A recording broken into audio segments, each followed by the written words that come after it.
একটা সুখবর দিই আপনাদের। দেখা যায় যে কখনো কারো ওই মানে পুজ কমতেছে না, আবার অ্যান্টিবায়োটিক খাওয়ার পরে পুজটা কমে গেল কিন্তু জ্বালা পোড়াটা কমতেছে না, এরকম একটা অবস্থা। আবার হাত পা সয়ে জ্বালা পোড়া করে, আবার পেটও ব্যথা করে। আবার দেখা যাচ্ছে যে মানে রোগটা একদিক দিয়ে ভালো হয় আর এক দিক দিয়ে দেখা দেয়, এরকম একটা বিশ্রী একটা অবস্থা। বলছিলাম গনোরিয়া রোগের কথা।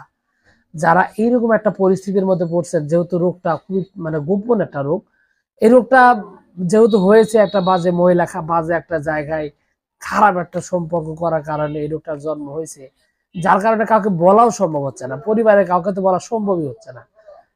এরকম একটা ভয়ঙ্কর সমস্যা হলো এই গনোরিয়া। এই যে এই রোগটা আপনি যে অ্যালোপ্যাথির কাছে গেছেন, যে আপনি যে চিকিৎসা নিচ্ছেন অ্যান্টিবায়োটিক, দেখা গেল যে জ্বালা পোড়াটা কমে গেল কিন্তু পুঁজটা ঠিকই আসতেছে।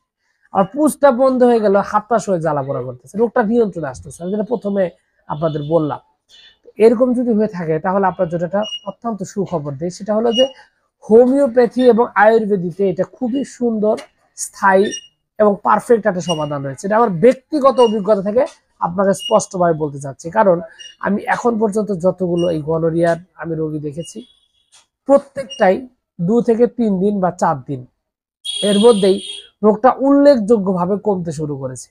কিন্তু দুর্ভাগ্যের জায়গাটা হলো, এই রোগটা পুরোপুরিভাবে একদম গোড়া থেকে নির্মূল করতে গেলে আপনাকে কমপক্ষে 2 মাস ওষুধ খেতে হয়, 1.5 থেকে 2 মাস নিয়মিত ওষুধ খেলে তাহলে এই রোগটা পুরোপুরিভাবে নির্মূল হয়। আর এই রোগটা অত্যন্ত ভয়ঙ্কর রোগ, আপনারা জানেন, যেটা কিন্তু আসলে একজন মানুষ থেকে আরেকজন মানুষের মধ্যে ছড়ায় জীবাণুর মাধ্যমে। একজন গনোরিয়া আক্রান্ত কোনো মহিলার সাথে শারীরিক সম্পর্ক করলে, অথবা কোনো পুরুষের গনোরিয়া আক্রান্ত পুরুষের সাথে শারীরিক সম্পর্ক করলে সে কিন্তু এই রোগে আক্রান্ত হয়।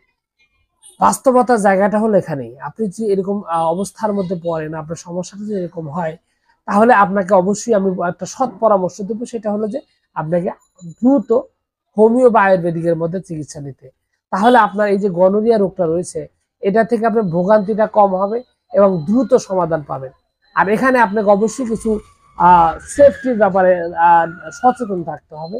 সেফটিটা হলো এরকম: আপনি যদি এই রোগে আক্রান্ত হন তাহলে আপনাকে অবশ্যই ফিজিক্যাল রিলেশন করা বন্ধ করতে হবে, কারণ আপনি স্ত্রীর সাথে শুধু যে শারীরিক সম্পর্ক করেন, সেও কিন্তু এই জীবাণুটা বহন করবে।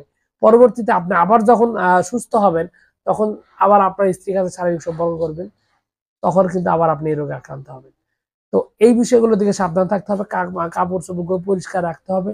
এই রোগে আক্রান্ত অবস্থায় আপনার যে কাপড় চোপড় পরিধান করা কাপড় চোপড় রয়েছে, এগুলো কাউকে পরতে দিবেন না। অত্যন্ত নিরাপদের মধ্যে থাকবেন।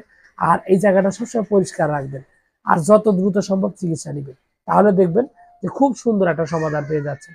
এক্ষেত্রে আপনি যদি চান যে স্থায়ীভাবে সমাধানের জন্য আমার থেকে চিকিৎসা নিতে, আপনি দেশের যে কোনো স্থান থেকে সরাসরি যোগাযোগ করে চাপ দিতে পারেন। সবকিছু মিলে এইটুকু ছিল আজকের ভিডিও। আশা করছি পুরো তথ্য আপনার কাছে অনেক অনেক বেশি ভালো লেগেছে। আর যদি লেগে থাকে অবশ্যই ভিডিওতে একটি লাইক দিন। আর চ্যানেলের প্রথমবার এসে থাকলে অবশ্যই চ্যানেলটি সাবস্ক্রাইব করবেন। কোনো প্রশ্ন, কোনো মতামত, কোনো অভিযোগ থাকলে অবশ্যই কমেন্টস করে জানাতে পারেন। তো ভিউয়ার্স, আপনাদের সকলকে অনেক অনেক ধন্যবাদ।